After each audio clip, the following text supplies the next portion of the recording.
Welcome and thank you for joining today's EIM Enhancements 2018 training. Please note that all participant lines will be muted until the Q&A portion of the call. We will provide you with instructions on how to ask a verbal question at that time.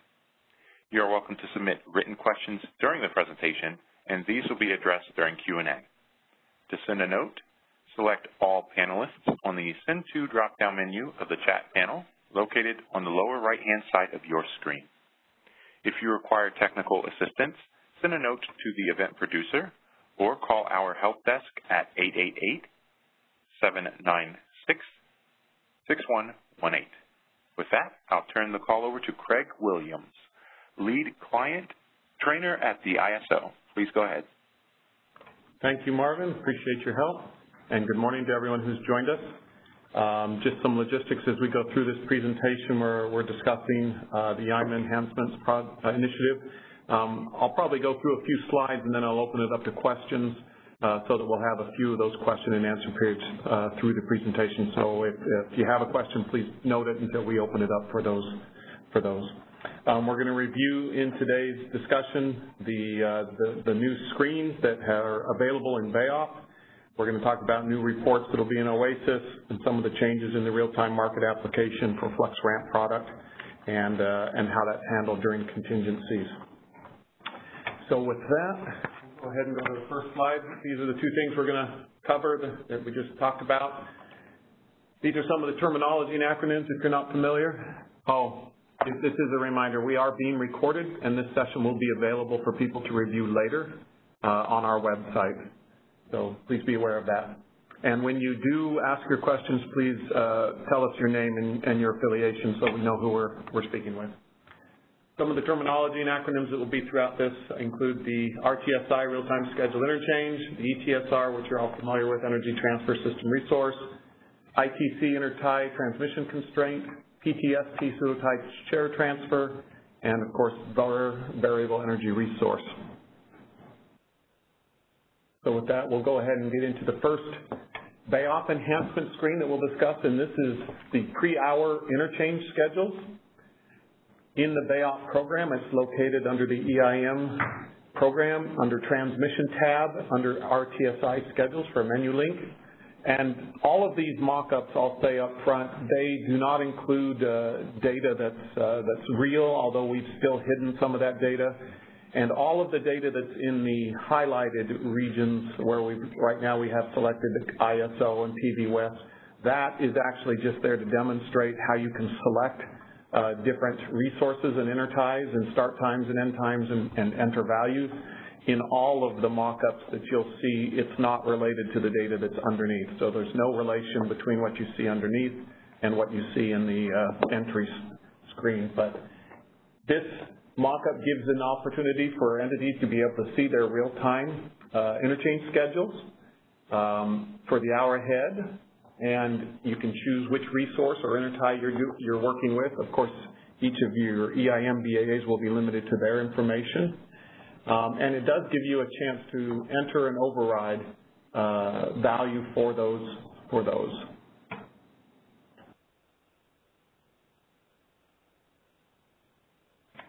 The next screen is the intertie transmission constraint. This is found under the same EIM menu transmission tab under ITC limits. Very similar type of look and feel. It will give you the information for your import limit, your export limit, and then give you the opportunity to override those import and export limits.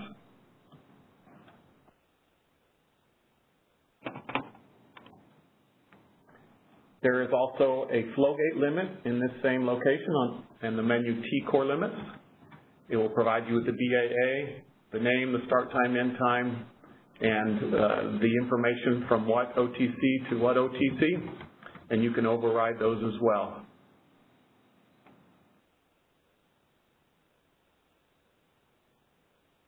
So the next one is the variable energy resource forecast, and before I talk about that, I'm going to go ahead and open it up just for a few questions on those first three. Okay. So, ladies and gentlemen, as we move to Q&A, please feel free to place yourself into the question queue by pressing #2 on your telephone keypad. You will hear a notification when your line is unmuted. At that time, please state your name and question. To send a written question, select All Panelists on the Send To drop-down menu of the chat panel located on the lower right-hand side of your screen. If you are having difficulties viewing the chat panel, please click on the blue chat icon located in the upper right-hand corner of the WebEx. And we are currently awaiting any incoming questions. And it doesn't look like we're receiving any questions at this time. Thank you. We'll go ahead and move on then, and we can have questions later in the presentation. We're not spending a lot of time on each of these mock-ups. Most of you are probably familiar with what information we're discussing here. It's been the subject of other discussions, and it's been the topic of discussion as the initiative has moved forward. So I'll go ahead and move through the slides, and then we'll open it up at the end for additional questions. A question did, I'm sorry, I'm just going to interrupt real quick. A question did come in asking if these screens are available now. These screens, I believe, are in, I'm not sure if they're in the test or the stage environment. I'd have to double check which development environment they're available in. One caveat to that, which we'll get to, is the OASIS report is not yet available that I know of.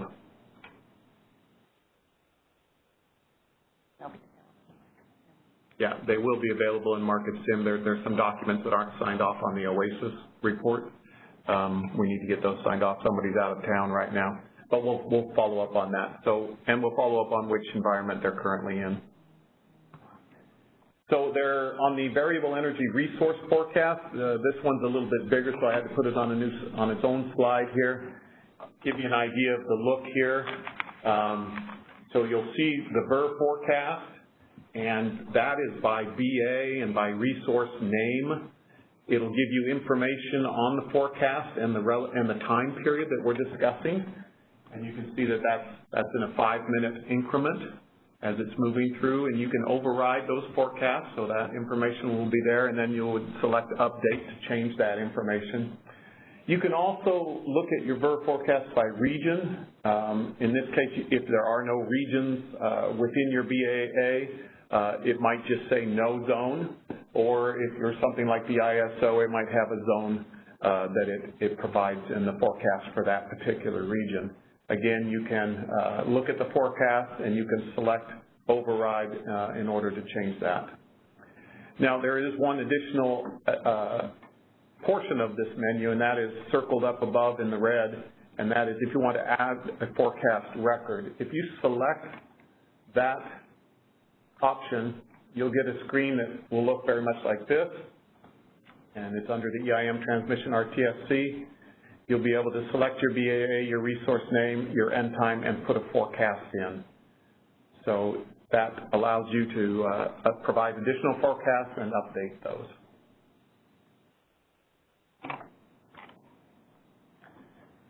Under the flex ramp sufficiency, there's actually 3 large portions, 3 sub-boxes, if you will, on the flex ramp sufficiency schedule screen. And so what I'm doing is showing one at a time. So there's 3 of them. You'd have to scroll down on the actual screen to see all of them, but I'm going to show you each portion. In this case, I mean, there's nothing to show as far as the schedules and overlap schedules. There'd simply be names of your BAA, names of your resources, and then the schedule that would be entered. And this provides also the opportunity to override if an override has been scheduled. And it gives information and clarity from the export BAA also to the import BAA. So those can change, and you can filter through if you'd like to see specific export points and import locations. The next screen that you would see, or the next box that would be available on this screen, would be the Flex Ramp Sufficiency Report broken down into export and imports. The export screen would show the scheduled megawatts and the overrides that are scheduled from one BA to another, whatever those selections are, and on whatever resource you are filtering for or selecting for. And the next screen would then give that similar look and similar information for your imports. All of these would be contained on the EIM transmission Flex Ramp Sufficiency Schedules screen.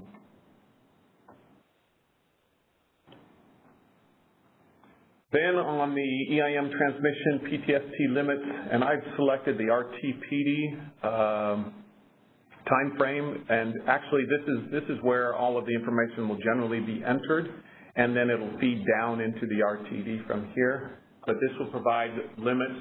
If you were to change them, it would feed down into 5 minutes. But the BAA, the group for your pseudo tie, the start times and the end times, and then you can see that the limits are in percentage that rather than a value. So, and you also you can see what your values are and then override those and enter a value if you would like.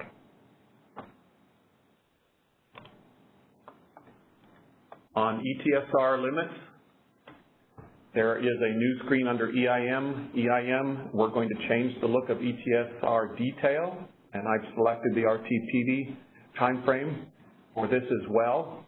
This is the current view. This is what you'd see in the ETSR detail screen today. You're probably all familiar with that. And then this is what you're going to see in the new view. We're adding some information there for inputs, and we're kind of making the look and feel a lot more consistent between the two. How do we go? Can we go back just to compare that? Yeah, so you can see that we have a 15-minute view, and we designate what resource we're talking about for our ETSR, which ETSR, and then our new view will have a more holistic view of that information and break it down into 5 minutes, as well as 15-minute information on the same screen. There will also be a new OASIS report available. It is, as I mentioned, it is not currently available to see right now in the test environment, but it will be underneath the energy component at our OASIS site, and this is a mock-up view. This is not what, it's going to look better than this, but it will be called BAA Market Events, and it will provide information on the operating date, the hour ending that the event occurred in and what interval, which BAA, and whether there was a contingency, if anything's been corrected or changed, and this will allow you to compare this for settlement purposes. It'll make it a lot easier for you to know when entities were in contingency and how that affects your pricing and your validation. Some additional topics. Upon the implementation of the EIM Enhancements 2018 project, the MasterFile will have maximum ramping limits for any non-resource specific system. They will be set, and then in future editions will be default to a value of 9,999 megawatts per minute.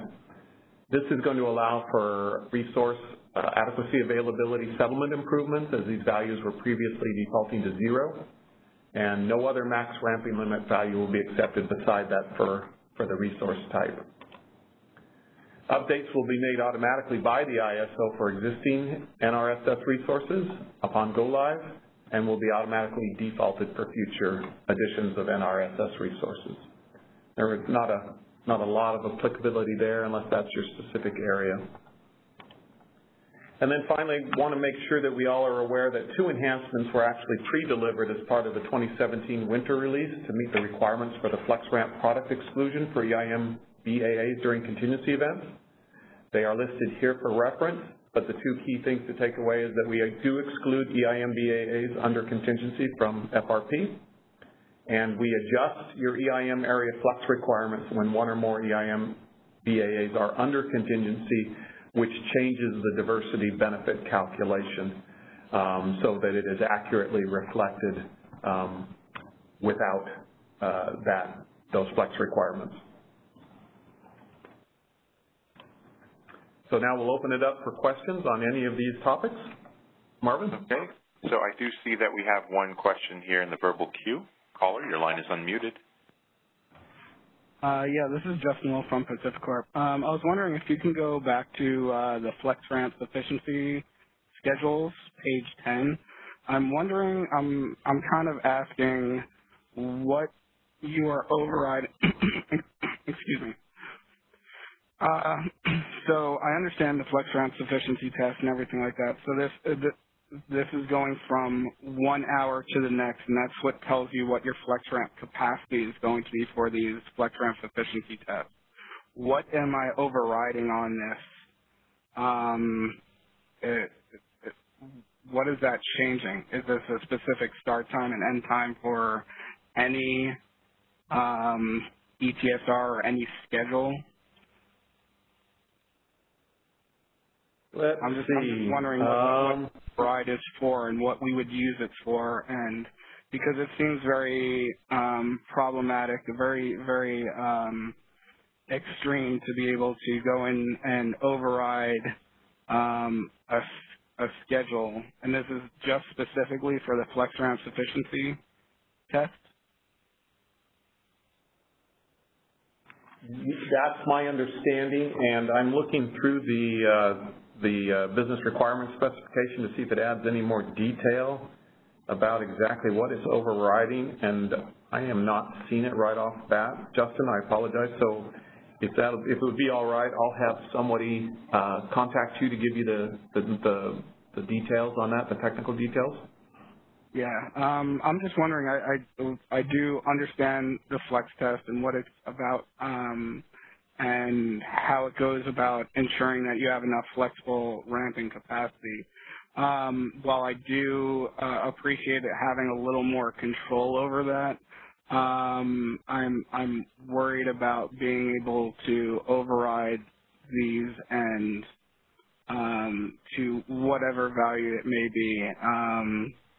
It seems, I don't know, I didn't read through the update on that, and I'm trying to figure out because the flex ramp sufficiency test is using the RTSI schedules. So we have two different things. We have an RTSI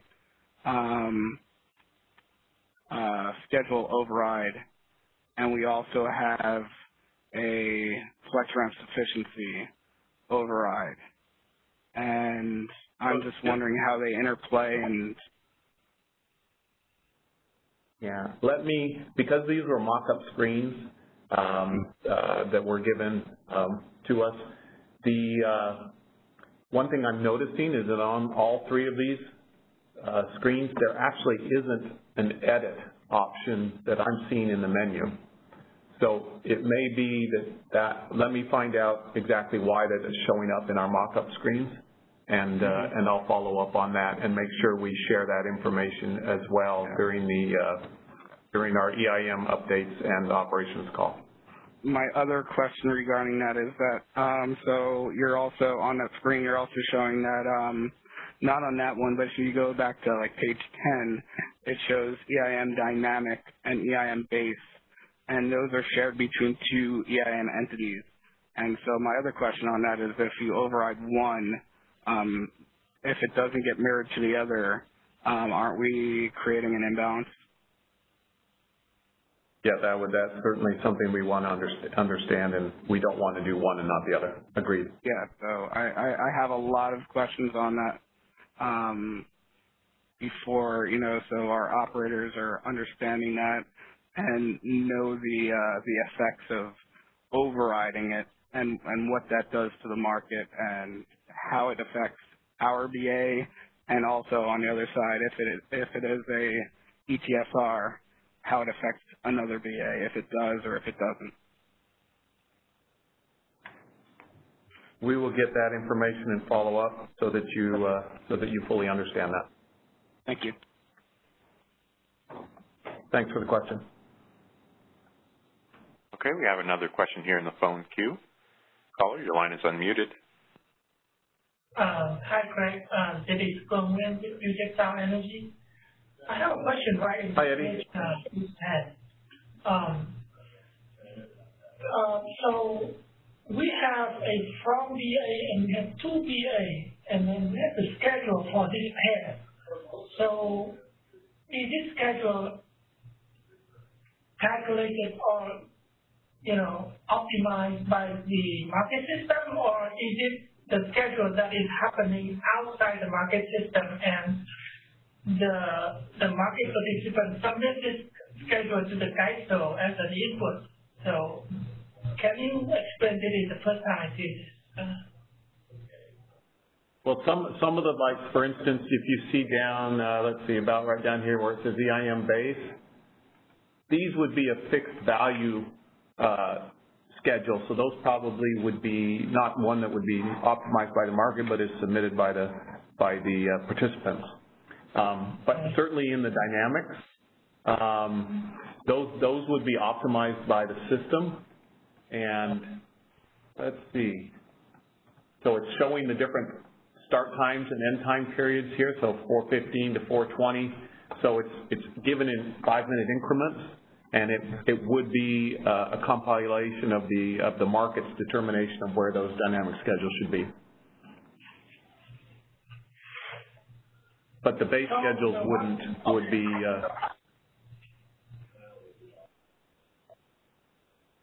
Okay, so let's pick the first example then. Actually, the third row is a EPS and then to Nevada dynamic, EIM dynamic. So you're saying that optimization is determining that schedule, and in this case, it is Nevada that is receiving some first round capacity from Arizona Public Service. Is that right? If it's a technical one, schedule in that case. What does it mean? Yes. Yeah, that would be something that would have been scheduled at a fixed value out of APS into Nevada, as an example, and it would have a value that value is determined by the parties involved there, and then the EIM dynamic would be fluctuating according to the market dynamics and optimizations.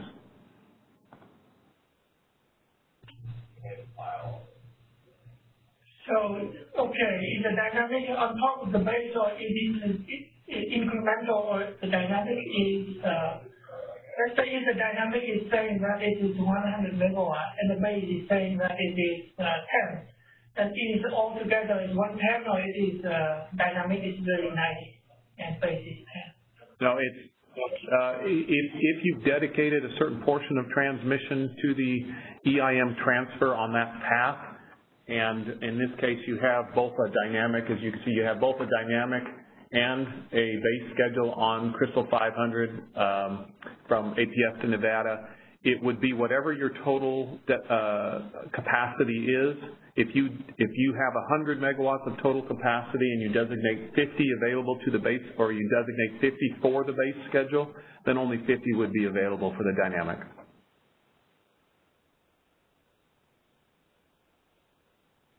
Okay. Does that answer your question? Yes. Thank you. Okay. Okay, and we do have another question here in the verbal queue. Caller, your line is unmuted. Hi.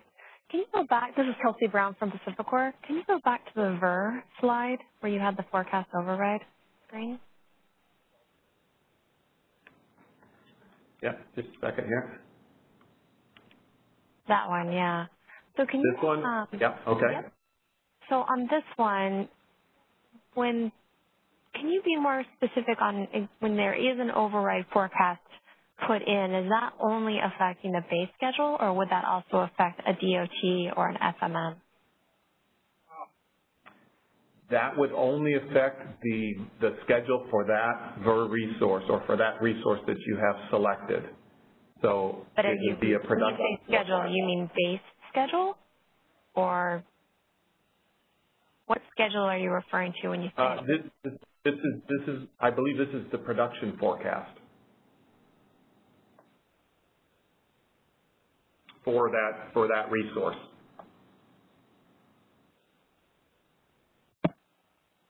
If your production forecast is also your base schedule that you've submitted, it doesn't automatically update your base schedule per se, but if there's some sort of feed in your system where your production forecast is feeding in as a base schedule, then yes, I would assume it would update it.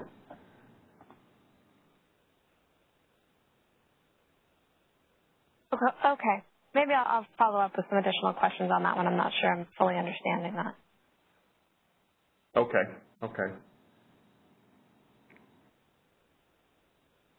All right, and I do believe that we have a few written questions here. This one says, hello, per Pacific Corp's questions. Will you be sharing that information to all when it becomes available? Yes. Yeah, we'll try to make it available for everyone, and if we can, we'll also share that in our, we have a biweekly EIM operations call. We also have quarterly EIM meetings, but we will certainly try to make that available in the broadest context that we can. Okay, and I think that was the last written question. Oh, we did have one more come in. As a reminder for those on the phone, you can press #2 to ask a verbal question. Can you quickly go over what the TCOR screen is designed to show? Is this screen designed to show internal transmission constraints?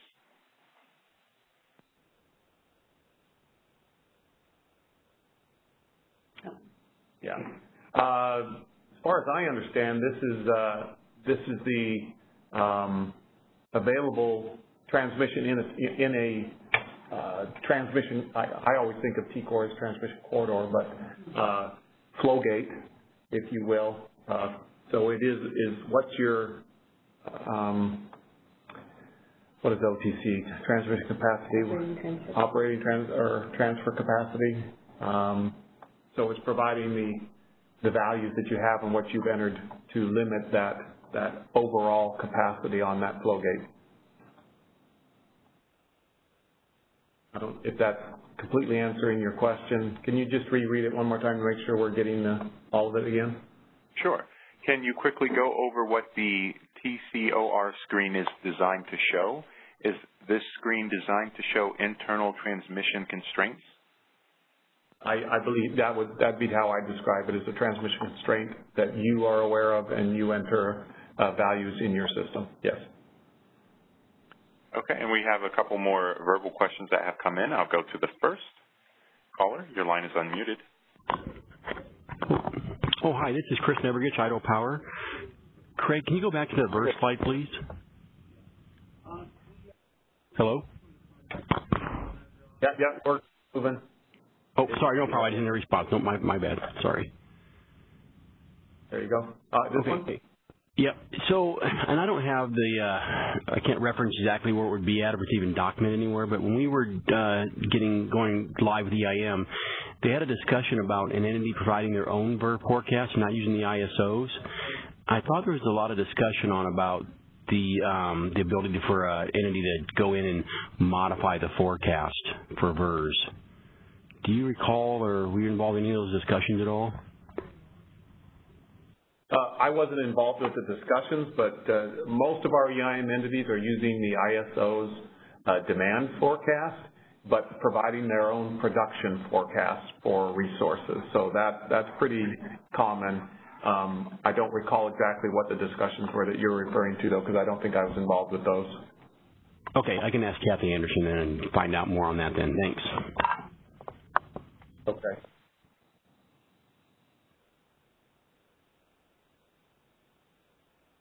A lot of the, yeah, go ahead. Oh, please go ahead. It's just, I was going to go ahead and open up the next question.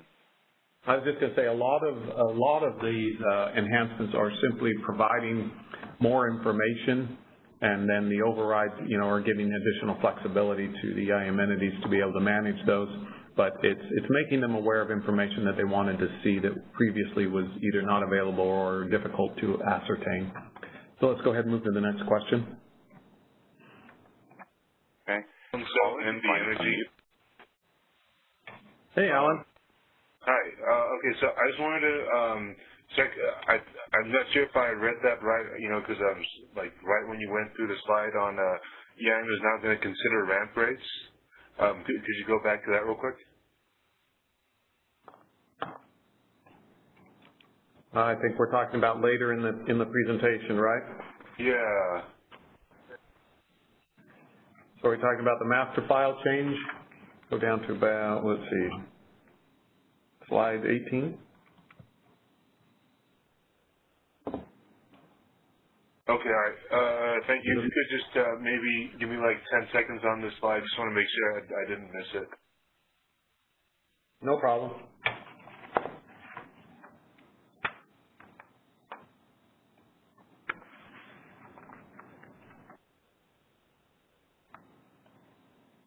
Okay, thank you. All right. Okay, and I believe we have one more question in the queue at the moment. Caller, your line is unmuted. Yeah, this is Justin Wolf from Pacific Corp again. So the question that was asked about the T-core limits, currently we do have a method, and we use the transmission conforming constraint manager to use a percentage to modify it. Now, this is another way to modify the limits of a T-core? Yes. It's not going to replace the percentage conforming? Your percentage will remain implemented. It will simply be a percentage of a new value. Okay, so that was my question. So this doesn't override that. So when you go into the transmission constraint manager, it says to rating and from rating, which is your base rating that we send to the market. And then your percentage conforming will modify that rating. Now, this would basically override the limit that we're sending, the original rating limit, and the transmission conforming percentage will still apply to this. Is that correct? That's my understanding. That is correct. Okay. Meaning if, like, the normal rating was 1,000 and I had an 80% conforming on it, it would be 800. But if I raised it up to 2,000, it would be 1,600 because it still applies at 8%. Yes. Okay. That's my understanding of how those two will continue to work together. Something to be aware of. So so we send these payloads. So this would override these payloads that we send for the T-cores. That is correct. And then it would be only for the given time period, the start time and the end time.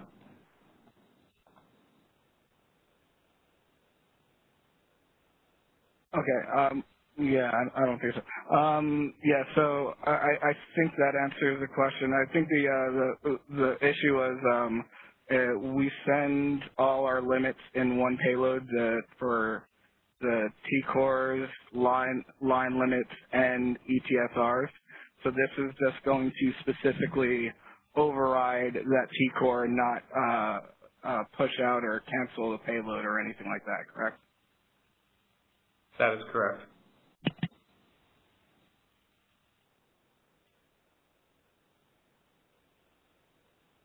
Okay, I think that's good. I just wanted to make sure that how those two screens interplayed with each other. So they're both going to be in effect, and this is going to override the original rating. Yes. Yes. From your payload. Okay. Perfect. Thank you. You're welcome. Okay, and once again, you can press #2 on your telephone keypad if you have a question, or you may ask it through the chat by selecting all panelists on the Send To drop-down menu of the chat panel.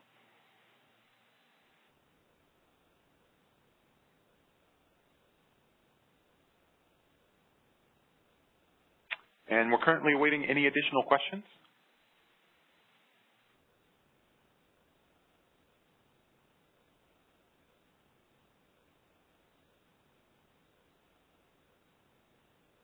Okay, I don't think we're receiving any more questions at the moment. Okay. Well, as we mentioned, this was a recorded presentation, so it will be posted on the website. We have also posted, or will very soon have, this presentation posted on the website as well for you to download and utilize. And then, oh, it's out there right now. Great. And it's at the ISO Learning Center. If you go to our main website and go under Participate, and then look for our Learning Center, you'll find it posted there. And then we've committed to follow up on those questions that Justin answered or asked us about the flex ramp sufficiency. And then we will distribute that to as many of your groups as possible. We may not reach everybody that was on this call, but hopefully that will be just shared within your organizations. And with that, we'll just see if there's any last questions, and then we'll conclude the call if there aren't. Okay, and I haven't seen any further questions come in. Thank you all for your time today, and we'll talk to some of you this afternoon when we talk about EIM greenhouse gas. Okay, thank you for joining today's conference. The session is now concluded, and you may disconnect.